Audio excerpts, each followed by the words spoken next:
Masa penahanan Verdi Sambo dan kawan-kawan yang sebelumnya disebut akan berakhir 9 Januari dipastikan akan diperpanjang. Pejabat Humas Pengadilan Negeri Jakarta Selatan Joyamto menekankan bahwa Majelis Hakim bakal mengajukan perpanjangan penahanan Verdi Sambo ke Pengadilan Tinggi atas dasar pasal 29 ayat 1, ayat 2 dan ayat 6. Joyamto menegaskan Verdi Sambo tidak akan bebas dengan perpanjangan masa penahanan tersebut. Apalagi Majelis Hakim juga sudah menyusun kalender perihal penahanan Sambo.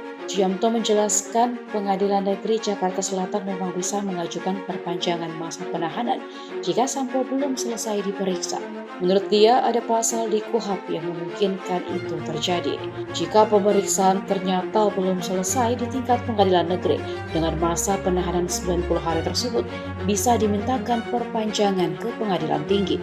Verdi Sambo didakwa melakukan pembunuhan berencana terhadap Brigadir Yosua bersama Putri Chandrawati, Richard Eliezer, Ricky Rizal, dan Kuat Ma'ruf. Dalam dakwaan disebutkan bahwa Eliezer menembak Brigadir Yosua atas perintah mantan Kepala Divisi Profesi dan Pengamanan Polri kala itu, Verdi Sambo. Peristiwa pembunuhan Yosua disebut terjadi akibat cerita sepihak istri Verdi Sambo, Putri Chandrawati, yang mengaku dilecehkan Yosua di Magelang. Kemudian Verdi Sambo marah dan merencanakan pembunuhan terhadap Yosua yang melibatkan Richard, Ricky, dan Kuat Ma'ruf. Akhirnya Brigadir Yosua tewas di rumah dinas Sambo di Kompleks Polri Duren 3, Jakarta Selatan pada 8 Juli 2022.